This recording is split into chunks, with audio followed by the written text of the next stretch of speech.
Hello YouTubers, today I'm going to be talking to you about a guy that tried to scam me. It was a small amount of money, but it's the principle of the matter, okay? So I did an excavation job for an East Indian contractor, and I know you're wondering, why does his race matter? Honestly, I'm not a racist guy. I have a lot of East Indian friends, but I'm telling you, they are the cheapest people, okay? They always try to get a bargain from you, and honestly, like, sometimes it's like dealing with that specific race can be a little bit of a headache. So what ended up happening was, he called me one day for an excavation job. I gave him my price. I said, you know what, we're this X amount of dollars per load to haul away. That's all I had to do. Load the trucks, haul it away. That's it. No grading, no extra work. So I did have a lot of time while I was waiting for the trucks to round trip. And he asked me, oh, you know, can you take a little bit of dirt here, a little bit of dirt there? I ended up grading the whole site after, while I was waiting. And I didn't charge him anything extra. I could have probably charged, I don't know, an extra $400 to $500 extra on top of the bill. And I didn't, just because, you know, I'm a nice guy sometimes. So once I was done the job, I made sure that he e-transferred me really quick. So I got paid promptly, no issues there. He asked me, he's like, do you have a Bobcat Mini? I was like, yeah, I have a Bobcat Mini. He's like, what are your rates?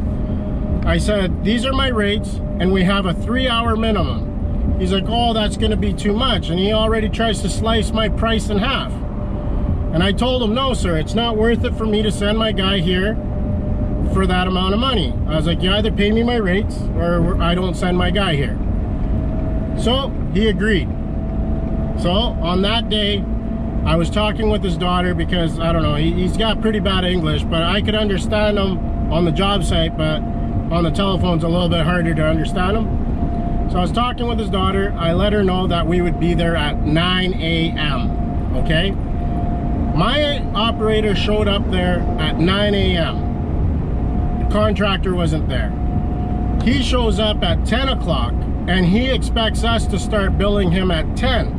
Well, my guy starts at the shop at 8, and you know, I start paying him from 8. I'm not gonna eat that bill because he showed up late. So there's already that problem. So we finished the work. My operator had to go for a doctor's appointment at 12. He was gone for 2 hours, which we let the contractor know. He came back. We looked at the hours on the GPS. It was 3 hours that we worked. It was perfect because we had a 3-hour minimum anyway. Then we told him that he had to pay the bill or whatever. He's like, no, your guy left. You know, he left for such a long time. He only worked an hour or two. That's what he tried to tell me. I'm like, okay, well, I'll look at the GPS. I look at the GPS and it says, no, you can see here, yes, he was gone for 2 hours. I was like, but you can also see he worked for another hour here. So I was like, we're only billing you for 3 hours. And he didn't want to pay it. He didn't want to pay it, not because he felt like he was getting ripped off, because he's this type of guy that just thinks he can get everything done for free. So he took my threats pretty empty. He probably thought I wasn't going to do anything about it. So he wasn't paying me. His daughter messages me and says, listen, there's still an hour left of work tomorrow. Can you guys just go and do that hour's worth of work and include it for the $300 that you invoice me? And I told her, I'm like, no, I'm not doing free work. Second of all, even if we have to come back for 1 hour's work, I'm still paying my operator for 2 hours because he starts earlier than that. I was like, there's no money in it on that invoice for that amount. I was like, I'm not doing it. I was like, and I need you guys to pay me. She stopped talking to me, stopped replying, everything. Okay, you want to be that way? That's fine. So at this point, I know I'm not getting paid. So I decide I'm going to get a hold of the property owner, whoever is the investors for that property. When I was there, I noticed that there wasn't any signs up. Normally builders would have a sign up so that you know what type of home builder they are. Or who's building it or something, but there's no banners, no advertising, nothing. So it was a little bit harder. I was also in Edmonton when I'm arguing with this guy back and forth. So now I'm in Edmonton. I need to get a hold of the person that owns the property to make sure I get paid. And I was gonna make this difficult. I don't care how little the amount is. It's the principle. You're not putting food on your table on the backs of my labor. It's not happening. So I start digging. Right away, I start pulling up the title on the house. I start pulling up the title. I'm looking, I see driver's license. I see the guy's name that owns the property. I see everything but a phone number for me to contact him. So I end up looking up the address in the yellow pages for somebody that lives around that area. I got a very nice lady to go. While I'm on the phone with her, I told her I need to transfer her some money for helping me out, and she was really kind enough just to do it for free. She said, you know what, I used to work for a fly-by-night company, and you know, they were ripping off everyone. It's the least I could do for you. I'm like, wow, thank you. I was like, I really appreciate your help, but I really don't mind paying you. She told me I didn't have to. And I appreciate her help because she was going around trying to look for a phone number, something to try to help me out. That didn't work.